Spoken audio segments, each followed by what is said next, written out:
Welcome, everyone. Thank you so much for joining us today for today's Appraisal Buzzcast. Let me bring in our host, Hal Humphreys. Hal, thanks for joining us. Hi, Jim. How are you this week? I'm doing great. We've been getting a lot of views on our breaking reports on the Rappatonio outage, and I want to thank you for putting those together. If any of our listeners don't know what we're talking about, make sure that you subscribe to the Buzzcast so you'll get notified when we have these breaking issues. And the interesting thing about that Rappatonio hack, it is an MLS outage. It's affecting 12 states, 34 MLSs, discrete MLSs across the country. It is a big deal for some appraisers. It's a really big deal for some appraisers. We expect some of the GSEs to have a little bit of guidance and some suggestions for appraisers here in the next little bit. I know Brian Reynolds over at Appraiser Learning spoke with Scott Reuter from Freddie Mac last night or earlier last week, and we'll post that information as soon as we can. But yeah, the ability to push these things out quickly and get information to appraisers who need it is pretty fun. And Jim, thank you for your part in making those get out the door. Well, it's important to get this information to our subscribers and listeners. We have an exciting guest today. We have Brianne Ledbetter, who we met at Valuation Expo last week. Hey, Brianne, I'm going to bring you in. How are you? Good. How are you this morning? Brianne, you and I have known each other for quite some time, and it was awful good to see you at Val Expo. There's a thing that happens when people come to conferences that the people that don't go to conferences just don't understand. Tell me real quick, if you don't mind, what was your impression of Val Expo? Did you enjoy it? Was it a useful thing to do? Absolutely. I mean, as far as going to conferences in general, I try to make at least one, possibly two a year. Particularly with the valuation expo this year, I specifically chose it just because of the fact that it was advertised when it first was put out that Fannie Mae was going to be there talking about all of the new redesign. And I feel like going to conferences allows you to sit down and talk with the people that have the information that normally you wouldn't be able to ask questions. Absolutely. That and the fact that you can spend time with fellow appraisers from across the country and do some commiserating about how bad the market is or how busy you are or whatever. But it's nice to be in a space with other appraisers and share information and get information. So thank you for being there, number one. And number two, for our listeners that may not know who you are, tell us a little bit about Brianne. How long have you been in this business? What's Brianne's history? So I like to tell everybody that basically it fell into my lap. I've heard so many stories over the years of appraisers that have gotten into appraising because their family did it. And I'm one of the rare ones that's not quite how it happened. I literally started in a clerical position in an appraisal office. And after about a year of helping the appraiser set up his appointments and enter some information and this was when we were typing things out and putting them in overnight envelopes. And I was like, this is pretty cool. What do I need to do? And I fortunately got into it before they required the college degrees because I didn't have one. And I honestly feel like if I had gotten into that type of an experience after they had required the college degrees, I don't think I'd be doing what I am today. So from there, I just hit the ground running. I got certified in 2007 and I started my own business in 2009. And I can't imagine doing anything else. It is one of the most fun ways to earn a living I can think of. And people don't think of it as fun. They don't think of it as exciting. But we get to be out of the office on a fairly regular basis. We get to see the weird things people do at their homes. Um, I had a it's follow me around the house the other day. you said something at Val Expo that really caught my attention. And before we go to our first sponsor break, I want to ask you to kind of talk me through this thing you said at Val Expo. A lot of appraisers talk about we're professionals, and we should be professional and behave like professionals. But you had a little bit of a different take on it. Do you remember what I'm talking about? I think it might have been that I said we're a professional trade. Is that what you're referring to? Okay. Absolutely. Yeah. Okay. Tell me why you say that. So you think of a professional as somebody who goes to college, gets the degree, it sits on the wall, and they get hired by somebody and they just start doing what it is that they end up doing, hopefully for life. And then you also think of a tradesperson as somebody who might start out at Votech at high school and then further to doing an apprenticeship, whether it's a plumber, electrician, or, construction. I feel like we're the mesh of those two particular skill sets. You have to be a professional because it takes a certain amount of analytical skills and knowledge of statistics and report writing. There's a level above that's just more than just using yourself to do something, but yet it's a trade because you know, even though there might be some real estate programs out there that allow you to develop some kind of um, a degree, you Mm-hmm. still have to go through the process of, I term it an apprenticeship. I get it. They're Sure. called trainees, but it really is an apprenticeship. It's working side by side with somebody who teaches you the ins and outs of how to take all of the knowledge you have and practically apply it in each of the situations. And so I I really think that if it's a term that's never been used before, I'm not trying to coin a new term, but I really think that we are a professional trade. And here's the thing. I know, there's some appraisers out there that will take umbrage with this and say, we're not a trade market. We're not tradespeople. But the analogy of going through an apprenticeship process, I think, is really apt. And it sheds light on our business. Everybody who gets into this business, and the number of appraisers across the country that I know personally that are in really high level positions at national lending institutions, uh, AMCs, government sponsored enterprises that do not have a college degree and have worked their way up from being a teller or being an apprentice somewhere. That's one of the things I love about this industry and this business is you can become a competent professional appraiser through the process of apprenticeship and learning from someone else. So thanks for indulging me on that. And right now, I'm going to take just a quick second to give a shout out to one of our sponsors.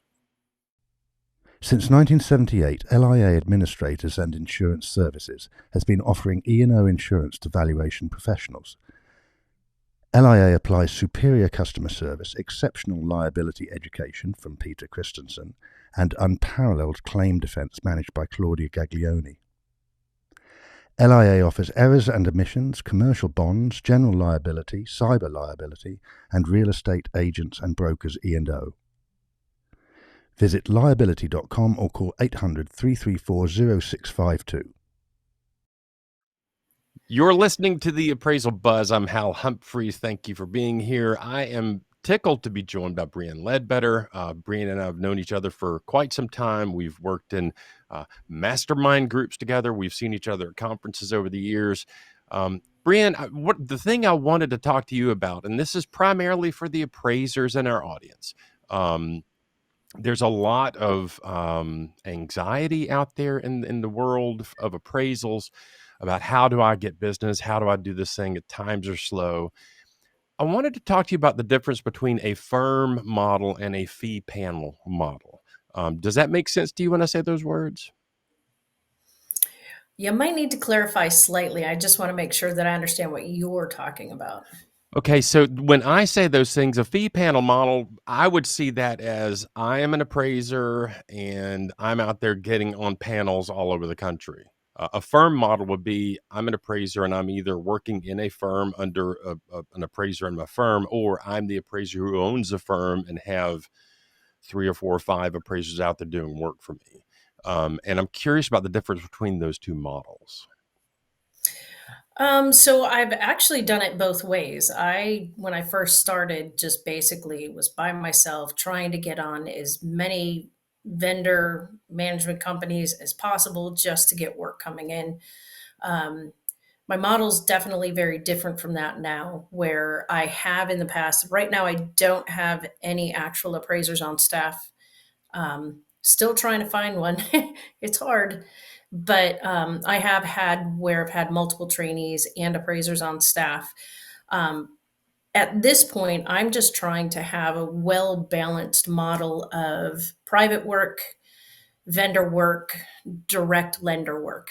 And I feel like, yes, I'll be honest, this past January and February was some of the slowest months I've ever seen in the 14 years I've been in business. Right. I've always had work coming in, and I think I woke up one day in January and there was no reports to type and nothing on the schedule, and that was a very uneasy, apprehensive situation I had never faced before. So I've Right. taken this year and I've tried to broaden my reach into getting private work. And a lot of that is just concentrating on the direct marketing, the online marketing.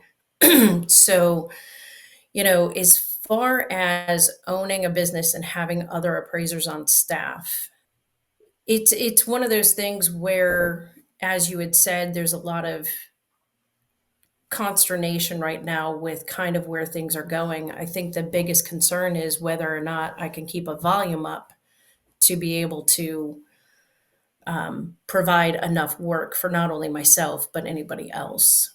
Sure. Sure. I And don't know if that answers the question. no, I think it totally does. Here's the thing, the thing you said that I think makes the most sense is you are working on right now having a balanced model of business for yourself. Mhm. That may at some point again include having some appraisers working for you.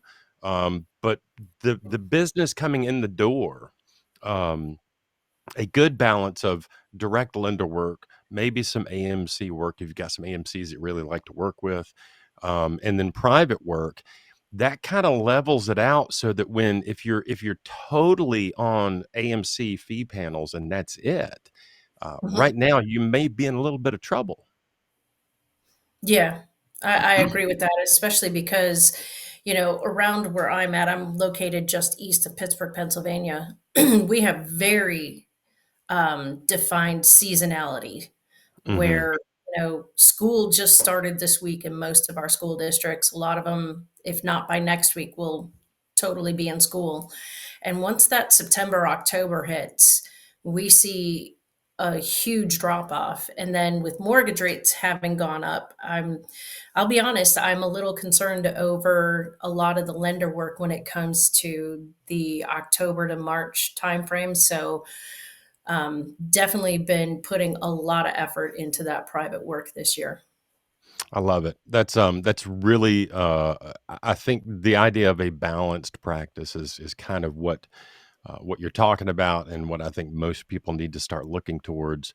The old adage of don't put all your eggs in one basket. If all your eggs are in the AMC basket, I know a lot of people are really hurting out there for work that just rely on AMCs.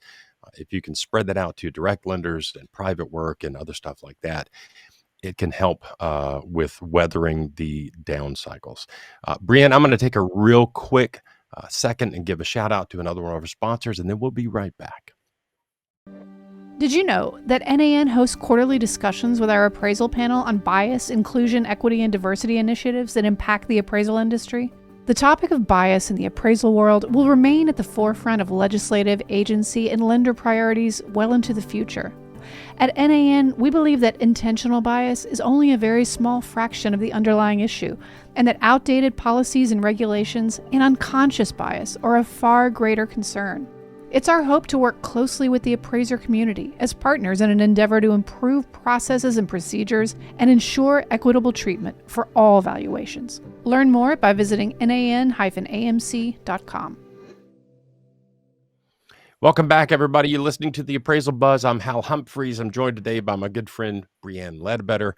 Brianne, we've talked about kind of what it is to be an appraiser. We've talked about kind of trying to balance your work so that you've got a steady flow of work, even when interest rates are out the roof and volume is down. I had a conversation with a young couple from, I think they're from the DC area. He just became licensed residential last year, and his wife is working with him on building their business. And he said, look, I'm really struggling right now because I just became licensed. It's hard for me to get on any panels because I don't have the experience and all that stuff. He's been in the appraisal industry for 7 or 8 years now, working in an office. But if someone came to you today and said, I'm thinking about getting into this industry, what are some tips you might give them to get started now? So, I think some of what I would have a discussion with that person is first do their research, make sure it's something that they definitely want to do, because it is a commitment. It's a time commitment, it's a financial commitment. And if it's not something you're absolutely certain that you're going to love doing and want to continue doing, I could see where somebody would be easily discouraged and say, forget it. I think at the end of the day, that if you're willing to put in the effort to get the education, get the experience, because this is what you want to do, it'll help you through those times when you question whether or not it was a good decision. I think the other thing is to definitely sit down with somebody who'd be willing to be a supervisor, have discussions, make sure it's a good fit personality wise, make sure it's a good fit as far as structure wise. In fact, I have a woman who did a ride along with me right before the Appraisal Buzz conference. She went with me for the entire day. She's an agent. She's in the middle of taking her classes. And I always open it up to somebody interested in being a trainee to just spend the day, see what it is that we do. And it allows the drive time to kind of like ask a lot of questions, go through the process of what to expect. And I always tell them, you don't have to pick me. Just make sure that you pick somebody that literally is going to teach you, not somebody who just sends you on inspections because they don't like doing them, not somebody who just gives you all the comp pulling and analysis because they don't like doing it or don't want to spend the time. It's got to be a good fit. And so I wouldn't discourage anybody from getting into appraising. In fact, I love it. As I said, I can't imagine doing anything else. I'm with you. But I have to admit that there are a lot of rough times, I think, that are going to be had by somebody getting into it now compared to when I first started, which was like in the year 2000. Sure. There's definitely, I think, a lot more, at least I don't know if it's because of social media and everybody tends to put their opinions out there, but I feel like there's a lot more discouragement out there right now. And some of it is warranted. Some of it, I think, is just human nature. So the biggest advice I would have is definitely do your research. Make sure you have a supervisor lined up. I would hate to be the type of person who would take your classes, pass everything, and then I don't know what it is like in other states, but I know in Pennsylvania, you don't get your trainee's license till you have a supervisor who has signed you on. Right. So it would be a shame to do that investment, take that time, and then just not be able to link up with someone. Be out there looking for a mentor when you have already spent all the money and done the work to get the training. I think that's really good advice. Here's the thing. I have one more point. Yeah, go I ahead. think is very important. And that is anybody looking to get into appraising that wants to be a trainee, the best way that you will find a good supervisor after you know it's somebody that's going to train you well is to tell them what you are going to do to help them. Yeah. Because I think a lot of people are turned off from being a supervisor because they feel like I'm giving all of this. And what do I get in return? They get their certification and they leave. So there has to be a benefit for both the supervisor and the trainee. Sure. Sometimes I get some negative feedback on this point, but when I started in the business, my dad was an appraiser. I grew up in the business, but when I graduated college and left my first apprenticeship, I was kind of on my own looking for someone to work with, and I literally offered to work for free for a little bit, just to get my foot in the door. And the appraiser that I did that with, he immediately accepted. So yeah, come on in. And he kind of beat me like a tied up mule, doing research, and then realized I need to pay this kid something, and immediately started paying me after like 2 weeks worth of work. But anything you can do, and I think that falls in the category of, what can you do for the supervisor? What can you do for the person that's going to train you, that will make their lives easier? Because it is a big commitment for a mentor to take on a trainee, and do that work. Brianne, I can't thank you enough for being here today. I really enjoy it when I get to have, on Appraisal Buzz, an actual boots on the ground appraiser in the room to talk about, the boots on the ground work of an appraiser. Heels on the ground. Heels on the ground. Yes, I hear you. Jim Morrison, do we have anything else we need to cover today? Yeah, we have an anonymous appraiser question. Anybody that wants their questions answered, reach out to comments@appraisalbuzz.com. And this person says, I'm appraising a house that was an old farm church and was converted into a residential home. With the new words we should be avoiding from the GSEs, do I mention that it was a church at one point? Do I use comps that are houses or in the area of similar specs? Oh boy, as far as the language portion of it goes, I do not know the answer to the question. I think, go ahead, Brianne. I was going to say the first thing that comes to my mind there. I think at that point you would just say that the original intent of the structure was non-traditional, meaning not residential, Okay. and that it was converted and rehabilitated to be residential in use. That makes I don't sense. know why there's such a big issue over whether we use the word church or house of worship or not. I think that some of these things, if we could just stop making a big issue over it and be like, hey, find a way to describe it that says what it is you intend to say without making an issue over the word. Yeah. I think that's right.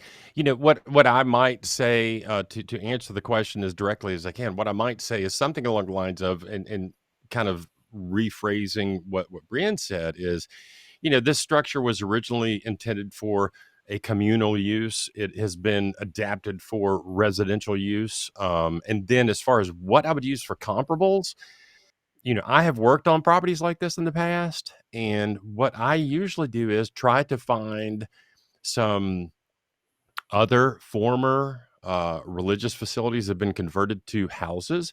They may not be in the immediate market. They may be from other parts of the country even. But I want to show that this happens. It is not entirely unusual for something like this to happen.